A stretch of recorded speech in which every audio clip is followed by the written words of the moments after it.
Ya en varias ocasiones he hablado de las indulgencias, ¿no? ¿Qué cosa significa indulgencia? Que a diferencia de la absolución o del sacramento de la confesión, la indulgencia es básicamente aquello que a través de lo cual la Iglesia no solamente borra, digamos, no borra propiamente el pecado, que debe ser borrado a través del sacramento de la confesión, sino la huella del pecado. Y como siempre he utilizado es la imagen de una bonita madera en la que yo he clavado un clavo con mi pecado, la confesión ha sacado el clavo, pero el agujero ha quedado, y la indulgencia es lo que repara las consecuencias de ese pecado espiritualmente.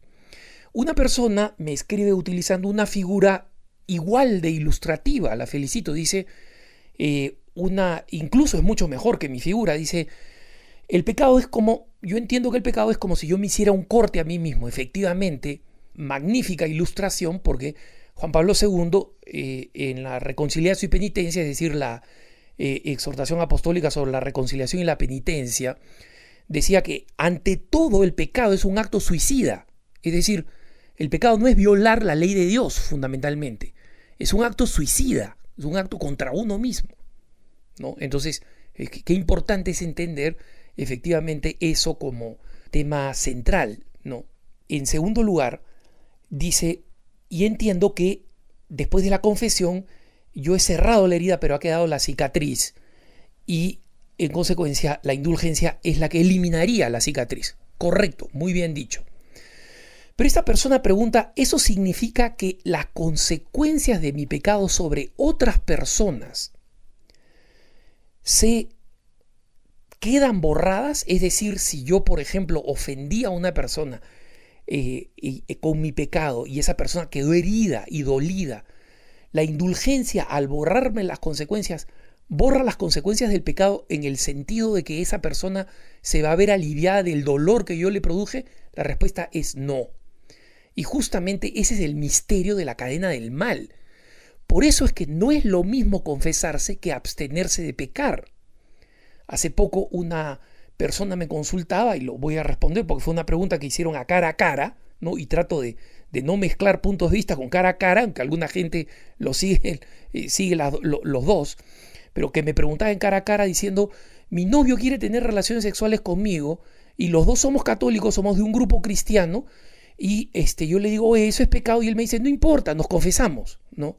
Entonces, disculpen ustedes, pero ¿qué tipo de estupidez hay que tener en la mente para que un católico que de verdad es practicante entienda que la confesión es un recurso de la infinita misericordia de Dios, pero que deberíamos querer morir antes de pecar, del daño que produce el pecado? Y no existe pecado solo, ni siquiera los pecados solos a escondidas. Son pecados que dejan de tener consecuencias en la humanidad. Entonces la indulgencia me borra esa herida que ha quedado en la consecuencia en mí. Pero no hay nada que borre la cadena de obras malas que yo puedo haber iniciado. Ni siquiera las almas que están en el purgatorio hacen eso. Cuando purgan los pecados, los purgan de su alma. Pero digamos, si en el purgatorio hay un asesino que mató al niño de unos esposos, y estos esposos han quedado profundamente devastados, y este asesino se arrepiente, se confiesa, se muere, y en el purgatorio purifica ese crimen, esa purificación no va a significar que de pronto esta familia un día se sienta aliviada y ya no siente el dolor de la ausencia del hijo. Ese es justamente el misterio del mal, el que este mismo documento, ¿no?, la exhortación posinodal, reconciliación y penitencia, explica como el mysterium iniquitatis, el misterio del mal. Ese es el misterio del mal. Es terrible, es extenso, es gigantesco. Entonces, esta reflexión sobre la indulgencia nos permite comprender por qué es que los católicos tenemos que ferozmente tratar de evitar el pecado. Porque una vez que está desatado ya no se puede volver a recoger. Esto lo decía y lo enseñó, como sabemos, San Felipe Neri con una pareja de esposos chismosos, que eran buenos católicos, pero extremadamente chismosos. Y a los que le dijo: miren, me van a traer como penitencia una gallina, ¿no? y la van a desplumar por todo el camino.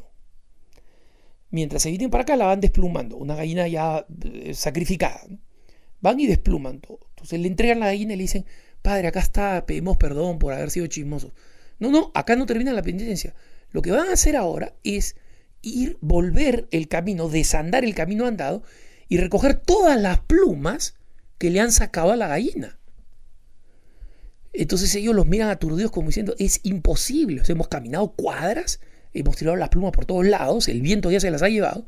Bueno, eso es para que entiendan lo que significa el chisme. Una vez que tú hablaste mal de una persona, y cuando te retractes, no vas a poder recogerlo porque otra persona ya se lo dijo a otra y ya se lo dijo a otra. Bueno, eso no solo sucede con el chisme, sucede con el pecado en general. Este es uno de mis puntos de vista más breves, pero me alegra que en poco tiempo haya podido hacer este punto clave, porque el tema de la indulgencia queda clara, pero también el tema de las consecuencias del pecado y por qué el lema cristiano, antes morir que pecar, es una realidad y no una hipérbole. Que tengas un buen día.